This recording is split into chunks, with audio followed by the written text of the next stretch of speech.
Dua smartphone mid-range ini sama-sama masuk ke nominasi mid-ranger terbaik untuk kelas harga 5-6 jutaan. Tentu aja masih akan sangat menarik di awal tahun 2024. Kalau lihat Xiaomi 13T full speknya termasuk killer banget di kelasnya, apalagi setelah kamera sistemnya digandeng sama Leica. Sementara kalau kita lihat Galaxy A54, dia jelas ngebawa nama harum dari Samsung yang udah terkenal soal user experience.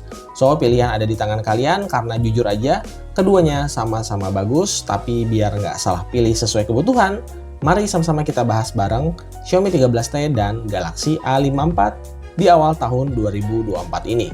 Hai Tenuza, saya Stepian, and nggak usah pakai lama lagi, langsung aja kita gas videonya. Shh, jangan lupa subscribe.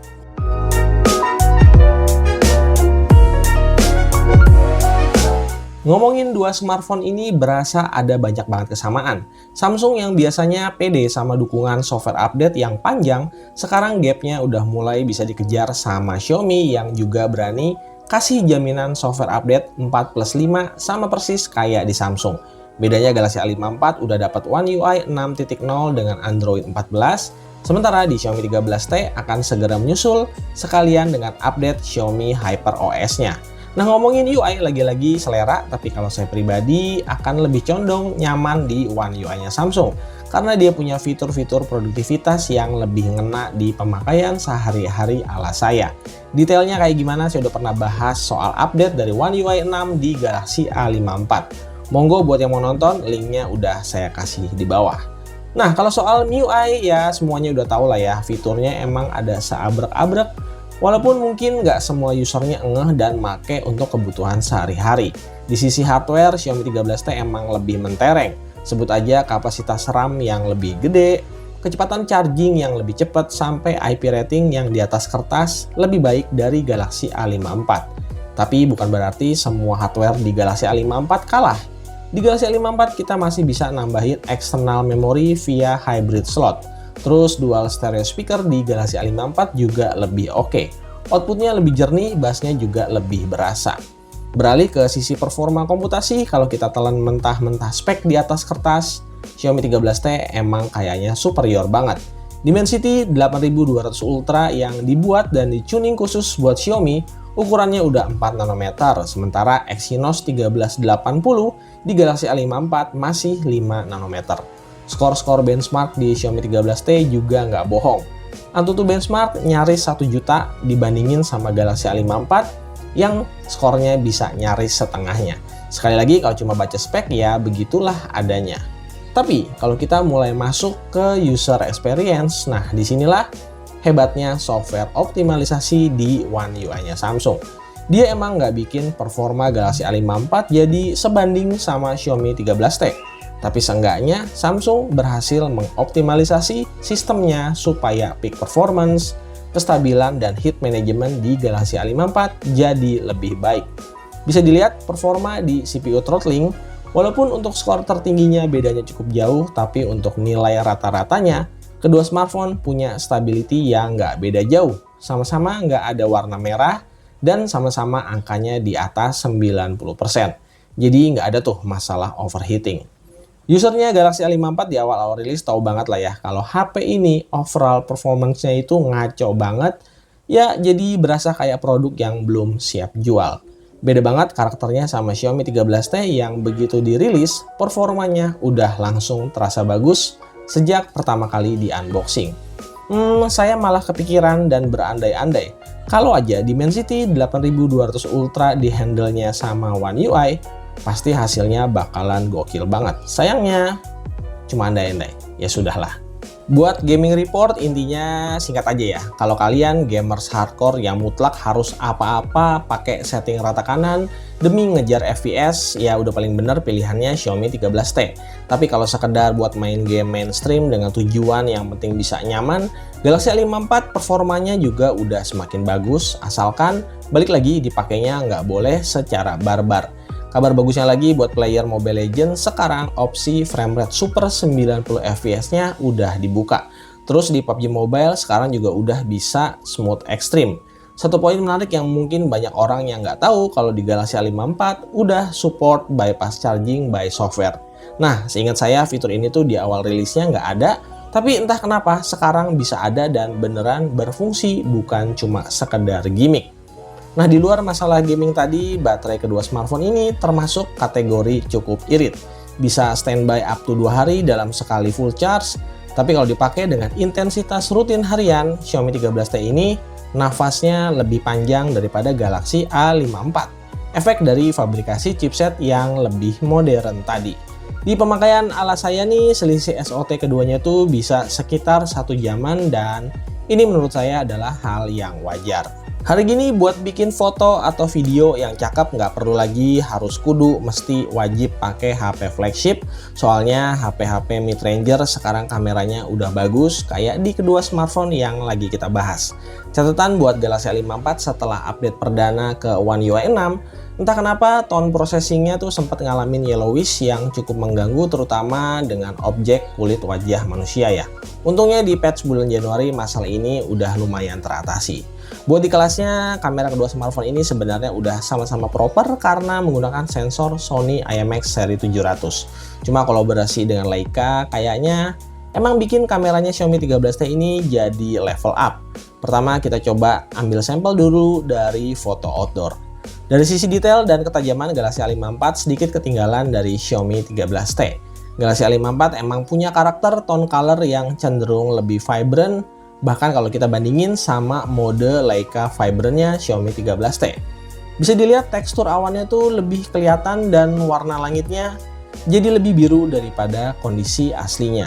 Makanya Xiaomi 13T ini fotonya kalah gonjreng, apalagi processingnya sendiri emang lebih ke arah natural looks. Sementara di Galaxy A54 jejak oversharpeningnya akan lebih berasa, terutama kalau kita zoom atau di pixel peep.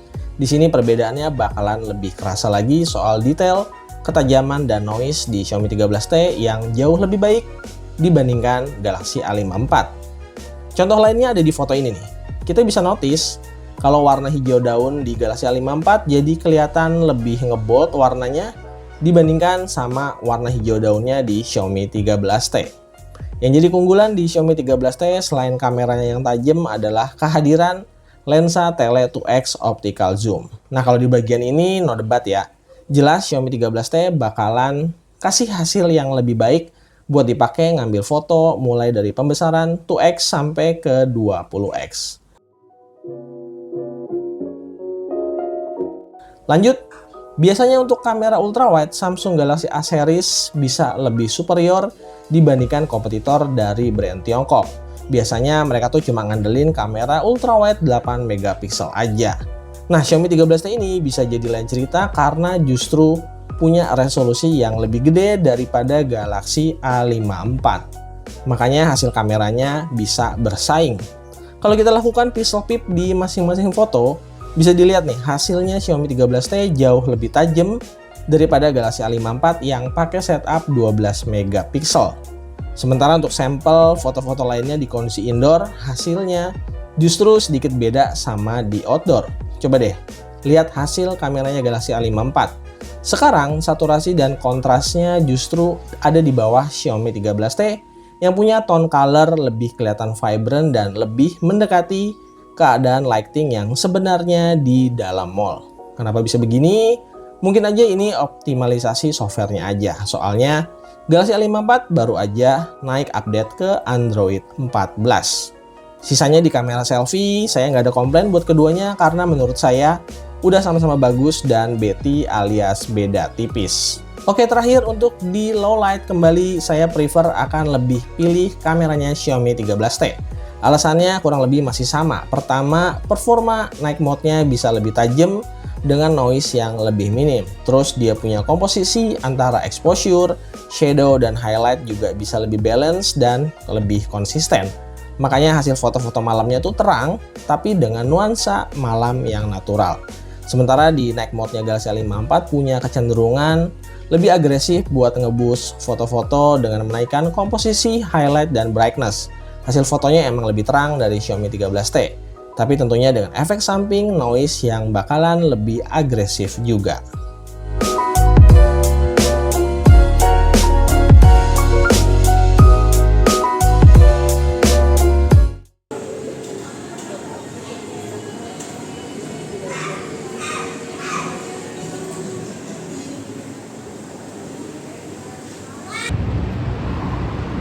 Oke, kalau ini video resolusi Full HD 60 fps. Gimana? Siapa yang lebih oke soal stabilisasi, soal dynamic range, soal video quality, image quality?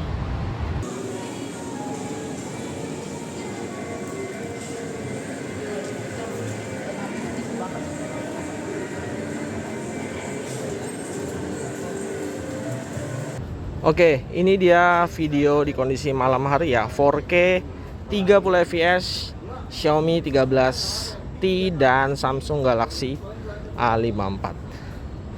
Gimana? Mana yang lebih baik stabilisasinya, detail gambar? Ya, video Full HD 60 fps Xiaomi 13T dan Samsung Galaxy A54. Ini 60 fps, kita jalan sekalian panning, siapa yang lebih stabil.